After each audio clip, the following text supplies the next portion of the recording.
Halo sahabat Mandalika Film 21. Kali ini Mandalika Film akan mengulas film India terbaru yang berjudul Kushi.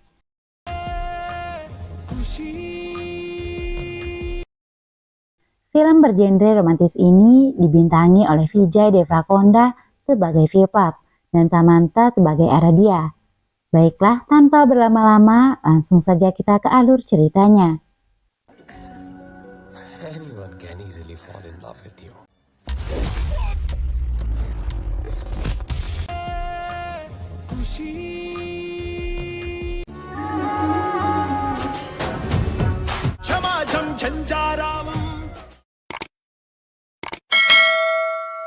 Seorang pemuda bernama Viplav memiliki ayah yang seorang profesor ternama dan terhormat di Hyderabad bernama Lenim Satyam.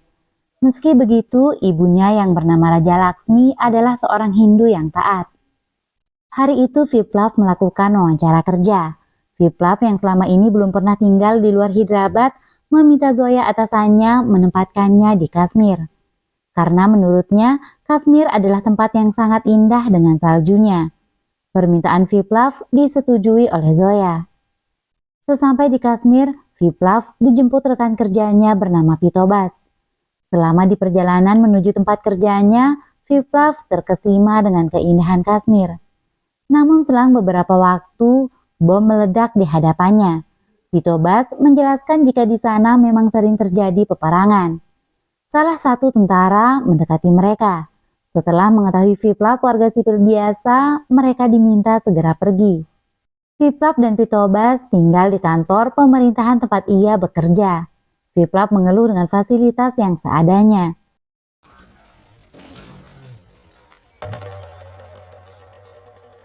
Selain itu, karena dalam keadaan perang, maka seminggu ke depan semua toko makanan di sekitarnya tutup. Viplav terpaksa meminta makan pada warga. Mereka hanya memiliki apel. Viplav tidak tahan jika harus makan apel setiap saat. Akhirnya dia menelpon Zoya dan meminta ditempatkan kembali di Hyderabad. Zoya tidak mengikuti rengekan Viplav lalu menutup teleponnya. Dalam keadaan hati yang kesal, Viplav bersama Pitobas menaiki perahu untuk menikmati sungai yang indah di Kashmir.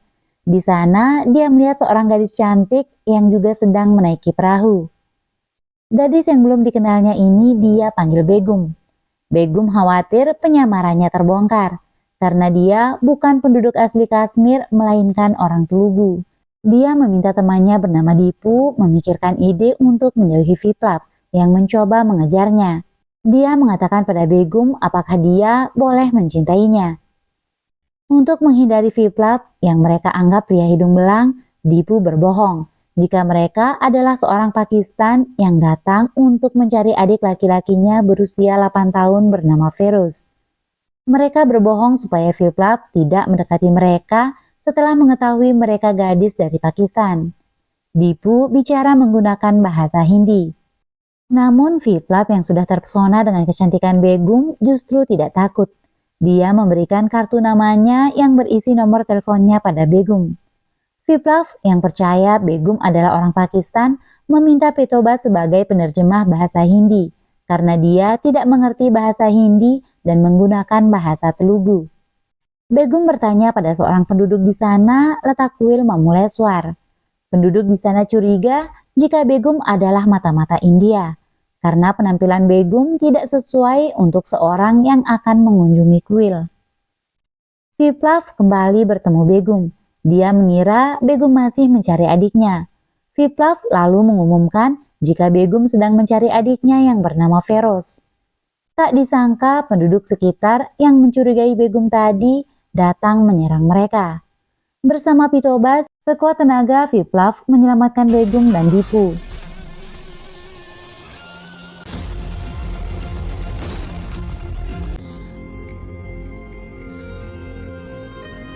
Saat melarikan diri tanpa sengaja, mereka sampai di kuil Mamuleswar.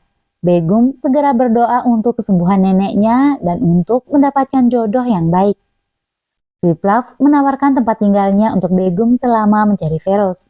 Dipu dan Begum setuju karena merasa akan lebih aman. Exchange ko सो जाओ morning getup. Viplav melayani Begum dengan sangat baik. Dia memberikan kamarnya dan tidur di luar meski kedinginan. Dia terus saja memperhatikan Begum.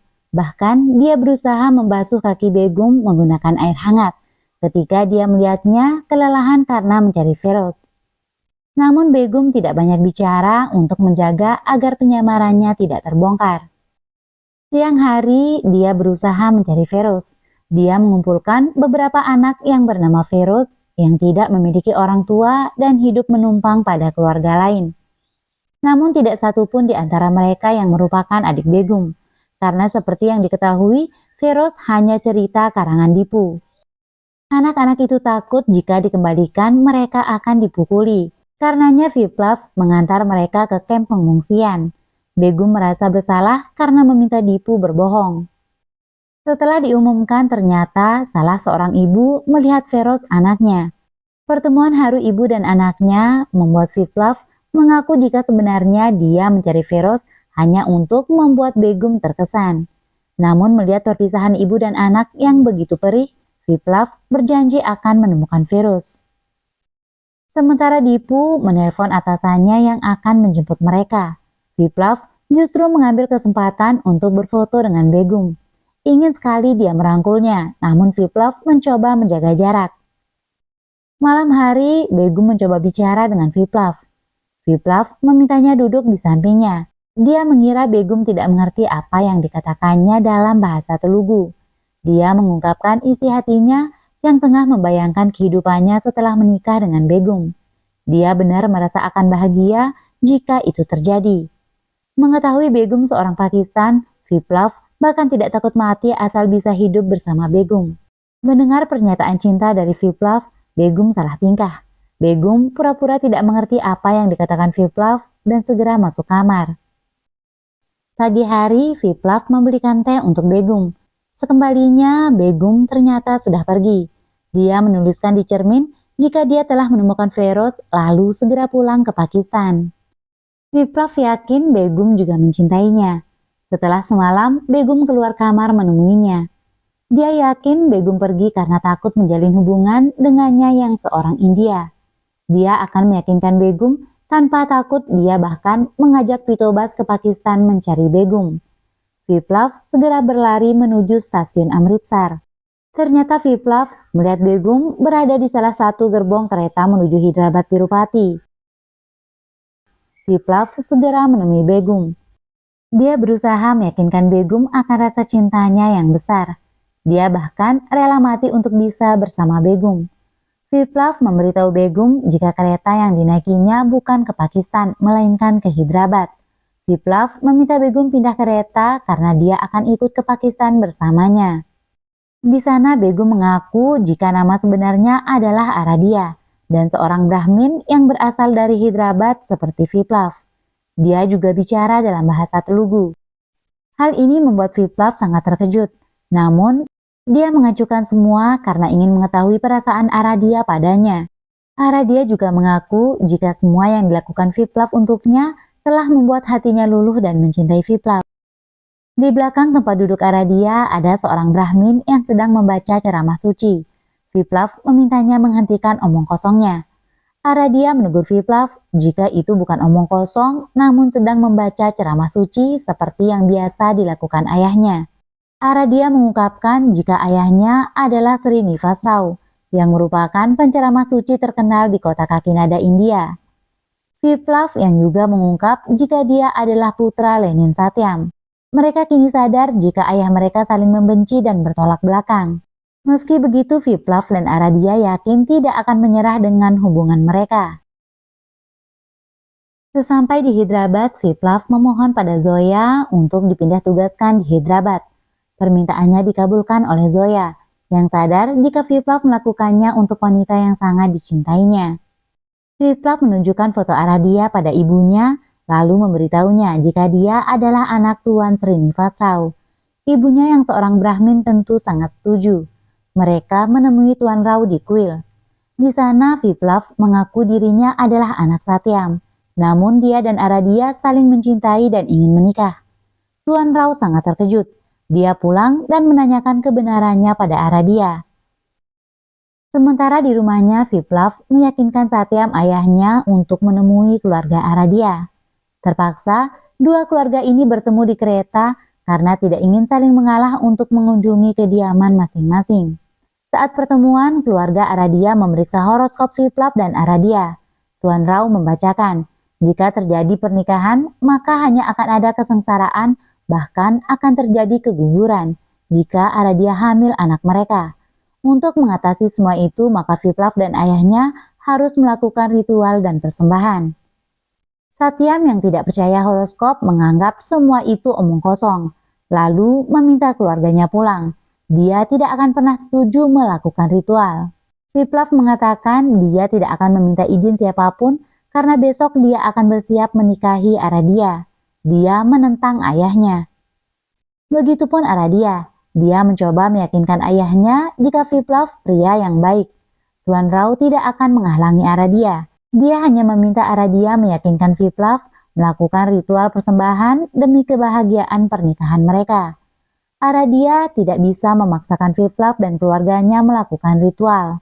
Namun, dia tetap akan menikahi Viplav karena dia tidak bisa hidup tanpanya. Mendengar yang dikatakan anaknya, Tuan Rao sangat kecewa. Aradia lebih memilih Viplav dibandingkan keluarganya. Dia meminta Aradia segera pergi karena yakin pernikahan Aradia tidak akan bertahan lama. Aradia sangat sedih keluarganya mengutuk pernikahannya. Dia justru ingin membuktikan pada dunia jika mereka adalah pasangan yang ideal dan akan bahagia selamanya. Mereka berjanji untuk tidak berpihak pada keyakinan ayah mereka masing-masing. Mereka menikah di catatan sipil dengan Zoya sebagai saksi nikah mereka. Mereka tinggal di sebuah apartemen yang bersebelahan dengan Nyonya Zoya. Setelah menikah, Viplav membolehkan Aradia masih bekerja seperti biasanya. Selama setahun pernikahan, kehidupan mereka dipenuhi cinta dan kebahagiaan.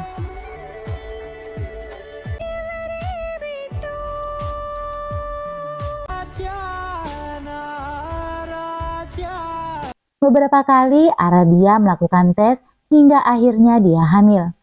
Kabar kehamilan Aradia sampai ke telinga keluarganya.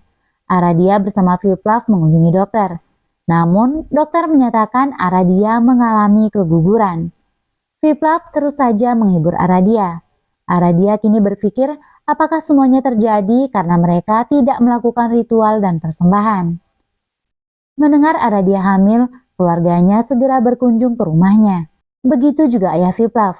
Dia merasa sangat senang sekaligus merasa menang karena horoskop yang dibacakan Tuan Rao tidak benar. Dia mengatakan pada Tuan Rao dengan nada mengejek jika horoskop yang dibacakan dulu tidaklah sesuai. Mendengar ayahnya diolok-olok, Aradia mengaku jika dirinya memang telah keguguran. Akhirnya Satyam merasa sangat malu mengetahui kebenarannya. Dia sangat kecewa. Melihat ayahnya dipermalukan di hadapan semua orang, Viplav menyalahkan Aradia yang terburu-buru mengungkapkan semua dan selalu emosional setiap saat. Viplav lalu masuk kamar dan mengunci pintu. Pagi hari, Viplav ingin meminta maaf, namun Aradia masih sangat marah. Aradia juga menyinggung, dia buru-buru mengungkapkan kegugurannya karena Viplav tidak berbuat apa-apa saat ayahnya dipermalukan. Viplav mengingatkan, mereka bahkan berjanji untuk tidak berpihak pada ayah mereka masing-masing.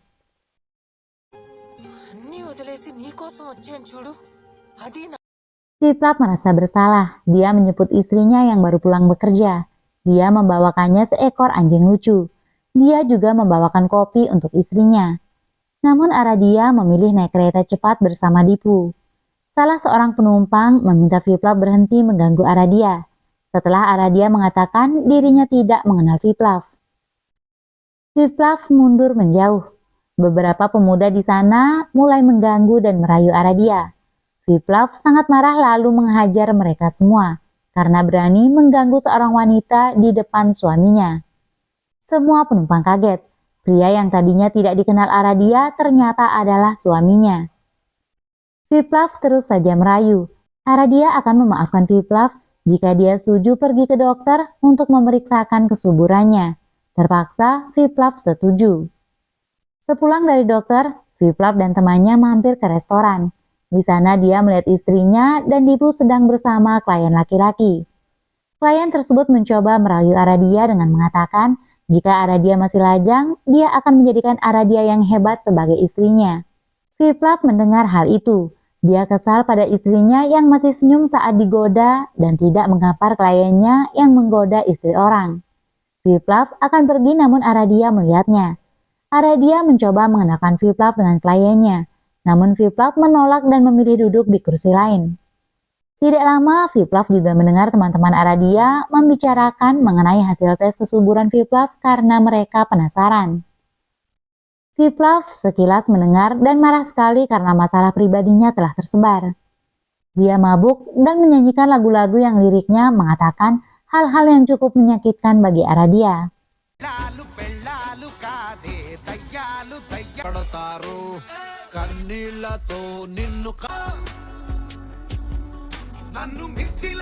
Di rumah Aradia mengatakan pada suaminya, jika hasil tes kesuburan Viplav tidak bermasalah, maka mungkin mereka memang harus melakukan ritual dan persembahan seperti yang dikatakan ayahnya. Mereka kembali berdebat karena Viplav tidak mungkin memaksa ayahnya melakukan hal tersebut. Nyonya Zoya mengundang Viplav dan Aradia ke ulang tahun ke-8 Lisi anaknya. Mereka akan mengadakan pesta di Alepe. Nyonya Zoya berharap dengan suasana baru di sana, hubungan Viplav dan Aradia menjadi semakin membaik. Viplav membujuk istrinya untuk pergi. Karena bagaimanapun selama ini, Nyonya Zoya sudah banyak membantu mereka. Aradia pun setuju demi Nyonya Zoya. Di perjalanan, Aradia mulai lagi menyesalkan keadaan, karena mereka belum juga dikaruniai anak. Viplav benar-benar bosan harus berdebat hal yang sama setiap saat. Viplav marah, lalu meminta Aradia tidak bertengkar dengannya selama di pesta, karena bisa merusak acara Nyonya Zoya. Viplav mengatakan setelah acara selesai, Zoya bisa pulang bersamanya atau bisa kembali ke rumah orang tuanya.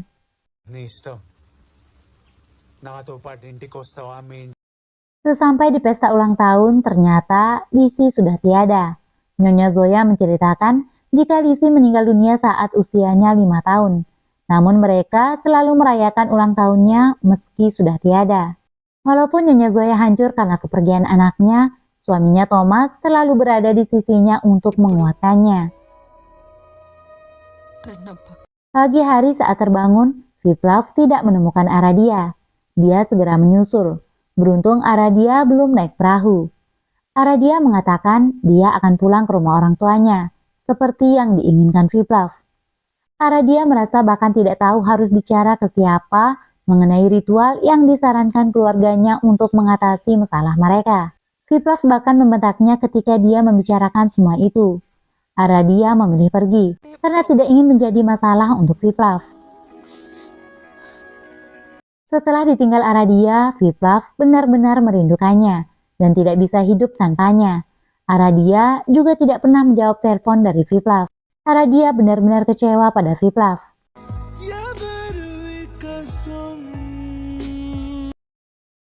Akhirnya, Viplav mendatangi rumah Tuan Rao dan mengatakan akan melakukan persembahan dan ritual di kuil. Namun karena Satyam ayah Viplav tidak akan datang, Viplav diminta pergi. Viplav memohon pada ayahnya untuk datang, namun dia tentu saja menolak. Satyam justru meminta Viplav melupakan Aradia.